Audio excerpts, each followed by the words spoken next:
శ్రీ సచ్చిదానంద సద్గురు సాయినాథ్ మహారాజ్ की జై। అందరికీ నమస్కారం అండి। ఈ రోజు వీడియోలో గురు పౌర్ణమి రోజున పూర్తి పూజా విధానం ఎలా చేసుకోవాలి, ఉపవాసం నియమాలు, నైవేద్యం, అలానే ఈ సంవత్సరం మనము ఏ రోజున జరుపుకోవాలి, ఇలా పూర్తి సమాచారం అంతా ఈ వీడియో ద్వారా అందిస్తున్నానండి। వీడియోని మాత్రం స్కిప్ చేయకుండా చూడండి। ఆషాఢ పౌర్ణమిని మనము గురు పౌర్ణమి పండుగగా అయితే మనం జరుపుకుంటామండి। ఎందుకంటే గురువులకు గురువైనటువంటి వ్యాస మహాభగవానుడు జన్మించిన రోజు కూడా ఈ గురు పౌర్ణమి రోజేనండి।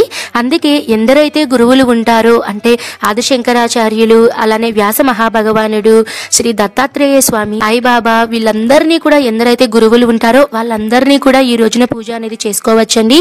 నేనైతే ఈ వీడియోలో సాయిబాబాకి ఏ విధంగా పూజ చేసుకోవాలో నేను తెలియజేస్తున్నానండి। ఎందుకు ప్రత్యేకంగా బాబాకే పూజ చేస్తున్నారంటే అలా ఏం లేదండి, నా దగ్గర బాబా ఫోటో ఉందని నేను గురువుగా భావించి పూజ అనేది చేసుకుంటున్నాను। బాబా విశ్వంలో ఎన్నో నీతి బోధలు, మంచి సన్మార్గాన్ని నడిపినవారు కావున ఈ రోజు పూజలో నేను బాబానైతే పెట్టుకొని పూజ అనేది చేసుకుంటున్నానండి। ముఖ్యంగా అయితే ఈ గురు పౌర్ణమి రోజున ఖచ్చితంగా 3 నియమాలు అయితే పాటించాలండి। అవి ఏమిటో కూడా నేను తెలియజేస్తాను।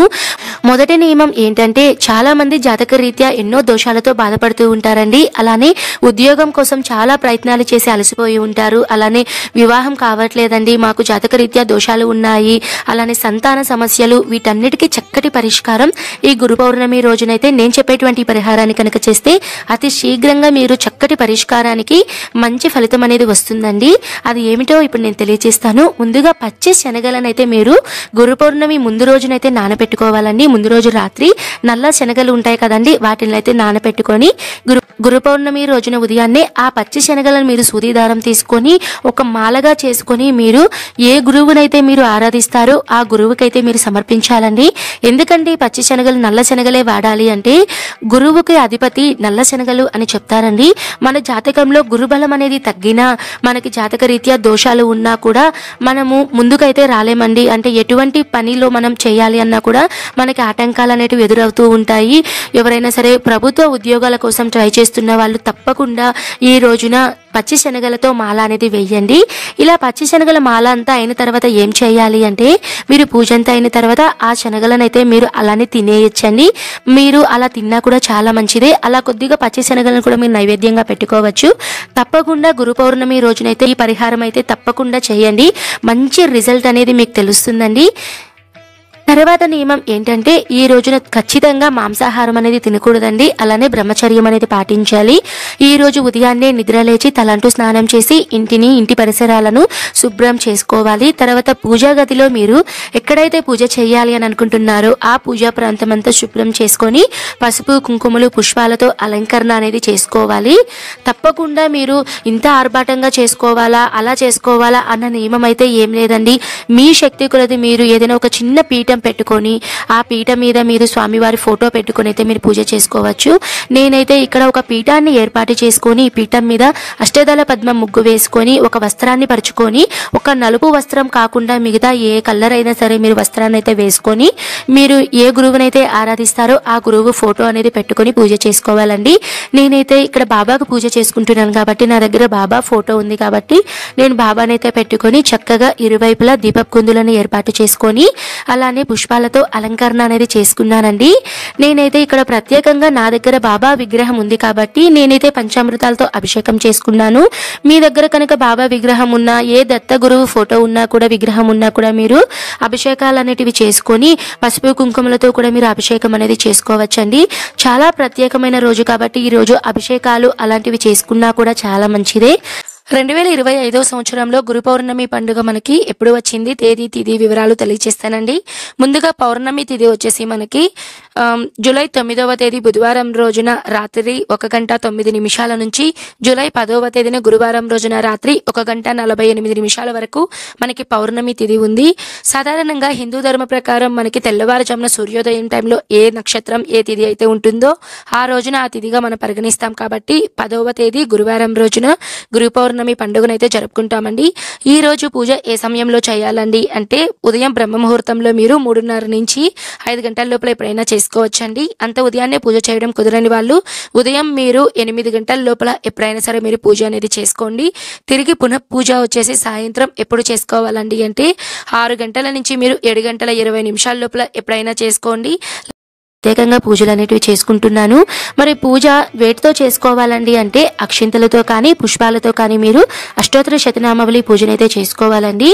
మీరు పూజలో ఎన్ని దీపాలు పెట్టాలండి? మీరు 6-7 దీపాలు పెట్టున్నారు కదా, అన్నే పెట్టుకోవాలంటే అలా ఏం లేదండి. నేను రీసెంట్గా మీషో నుంచి కొత్తగా దీపాలు తెచ్చుకున్నాను అని, దీపాలు చూడడానికి చాలా అందంగా ఉన్నాయని ఈ పూజలు అయితే నేను ప్రత్యేకంగా 6 దీపాలను అయితే నేను పెట్టుకున్నానండి. ఖచ్చితంగా ఇన్ని దీపాలు పెట్టుకోవాలి, ఇవే దీపాలు పెట్టుకోవాలి అన్న నియమం అయితే లేదు.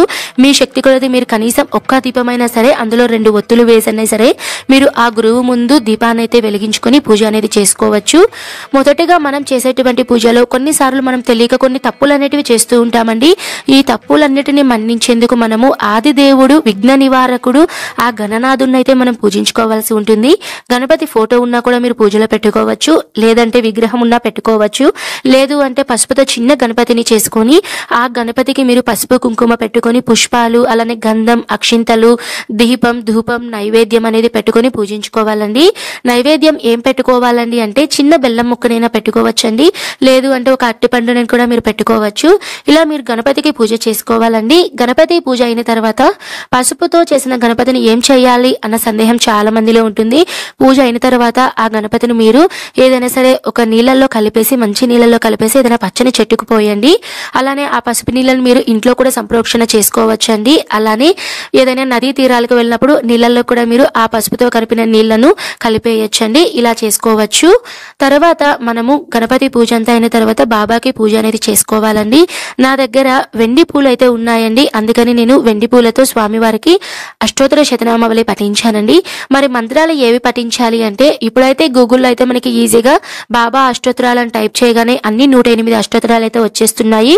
ఒకవేళ మీకు తెలియకపోతే ఓం సచిదానంద సద్గురు సాయినాథాయ నమః ఈ మంత్రాన్ని అయితే మీరు జపిస్తూ 108 సార్లు కానీ లేదా 51 సార్లు కానీ మీరు ఎన్ని సార్లు పఠిస్తారో అన్ని సార్లు అయితే మీరు పఠించుకోవచ్చు.